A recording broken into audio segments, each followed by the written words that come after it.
हम पढ़ेंगे एचटीओ heat transfer operation का लेक्चर नंबर 2। इसमें हम पढ़ेंगे मोड्स ऑफ हीट ट्रांसफ़र और नंबर 2 उस मोड्स में देखेंगे हम कि एक मोड्स की डेफिनेशन देखेंगे कंडक्शन की, और उसके बेस पे एक लॉ देखेंगे कंडक्शन के बेस पे, फोरियर्स लॉ। इनके बारे में आज हम पढ़ेंगे। तो सबसे पहले देखते हैं modes of heat transfer. Heat transfer के 3 मोड्स हैं। They are 3 modes of heat transfer: conduction, convection and radiation. Conduction हमने लास्ट वीडियो में डिस्कस किया था कि कंडक्शन होता क्या है। जैसे मान लो कोई एक मेटल की, मतलब कोई मेटल है या कोई भी पदार्थ है, सही है, उसमें जो मॉलिक्यूल होते हैं, सही है, वो वाइब्रेशन के कारण एक दूसरे में हीट का ट्रांसफ़र करते हैं, वाइब्रेशन के कारण, सही है। तो वह मॉलिक्यूल या वह मोड्स जो वाइब्रेशन के कारण हीट का ट्रांसफ़र करता है एक दूसरे में, सही है। तो कंडक्शन की डेफिनेशन ये इजी सी है। तो conduction is the transfer of heat from one part of substance to another substance in physical contact. जो होता है फिजिकल कांटेक्ट से होता है, ये फिजिकल कांटेक्ट, सही है। इन physical contact which with it without displacement of formic molecules in substance.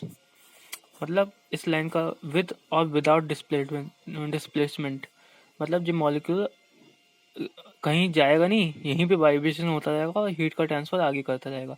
तो एक बार डेफिनेशन को फिर पढ़ते हैं। Conduction is the transfer of heat from one part of substance to another substance in physical contact with it without it displacement for formic molecules in substance. मतलब formic molecule बहुत छोटे छोटे मॉलिक्यूल्स होते हैं, सही है। अब देखेंगे कंडक्शन में क्या होता है। सॉलिड में हीट ट्रांसफर हमारा 2 टाइप से होता है। कंडक्शन में सॉलिड में हमारा 2 टाइप से होता है, by lattice vibration, by transfer of free electrons.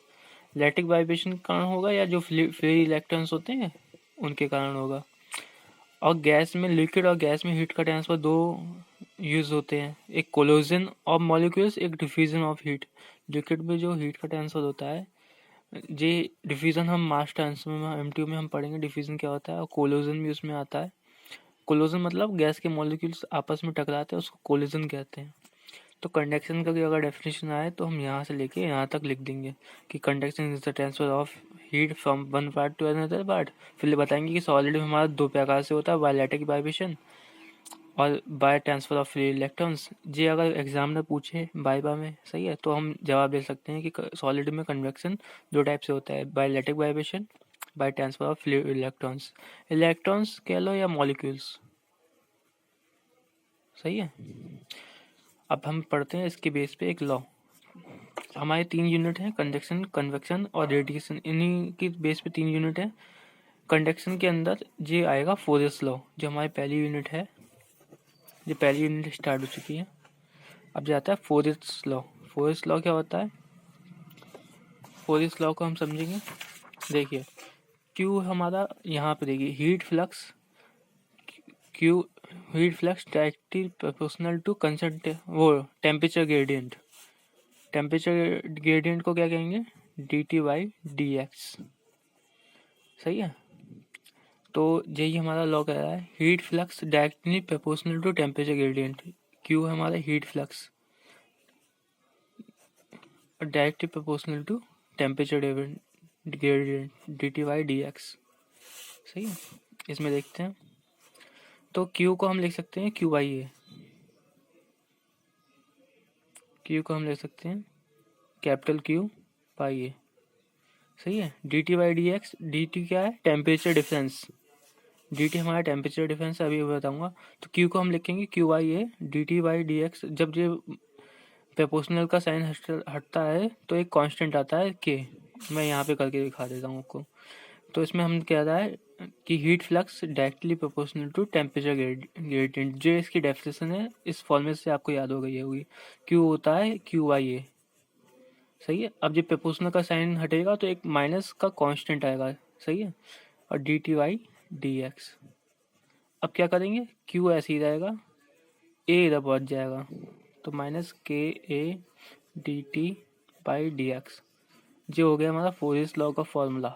ये इम्पोर्टेंट फॉर्मूला है, इसको याद कर लें कि heat flux directly proportional to temperature gradient. इससे याद रखें और ये फॉर्मूला याद रखें। सही है, इंपॉर्टेंट फॉर्मूला है। तो ये हमें आ गया क्यू बाई ए, जी क्या है, हीट फ्लक्स। ए क्या है, सरफेस एरिया। जी कोई भी मेटल है जिसमें हम वो निकालेंगे, हीट का ट्रांसफर निकालेंगे, उसका सरफेस एरिया। क्यू क्या है, रेट ऑफ हीट ट्रांसफर। सही है। के क्या है, थर्मल कंडक्टिविटी ऑफ मटेरियल। जी याद रखना, के क्या है, thermal conductivity. D T by d x क्या है, टेम्परेचर ग्रेडियंट इसमें। सही, इनकी टर्म पढ़ लेंगे। अब हम पढ़ेंगे इसके कुछ एजम्पशंस हैं कि निगेटिव साइन किस लिए है। जी negative sign represent second law of thermodynamic. जो निगेटिव साइन है सेकंड लॉ ऑफ थर्मोडायनेमिक को प्रेजेंट करता है कि हीट चेंज हो रही है। फोर्स लॉ हमारा मैटर की तीनों फेज सॉलिड, लिक्विड, गैस के लिए एप्लीकेबल है। जी हाँ, सॉलिड के लिए भी एप्लीकेबल है, गैस के लिए भी एप्लीकेबल है और लिक्विड के लिए भी एप्लीकेबल है। एजम्पशंस क्या है इसके, heat flux unit direction. Unit direction मतलब, यूनिट का मतलब होता है यूनिट, UNI। यूनिट डायरेक्शन का मतलब एक डायरेक्शन में हो रहा है सॉलिड हीट का ट्रांसफर। सही, इसको कहते हैं यूनिट डायरेक्शन।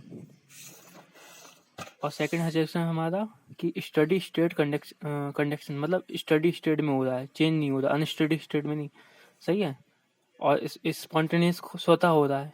और चौथा हमारा एजम्पशन है temperature gradient is always negative.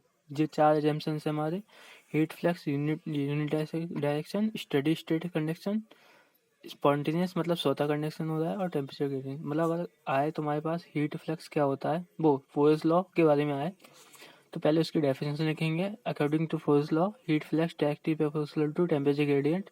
अब हीट फ्लक्स को कहते हैं Q, directly proportional to temperature gradient को कहते हैं dt by d x. D t यहाँ पे है टेम्परेचर डिफरेंस, डी एक्स है यहाँ पे सरफेस एरिया, मतलब जो एरिया आता है ना वो डी एक्स। फिर हम इसको प्रोपोर्शनल का टाइम साइन हटाएंगे, क्यू आई ए लिखेंगे और ये अपना फॉर्मूला टाइप करके जी लाइन लिखेंगे, एजम्पशंस लिखेंगे, बस।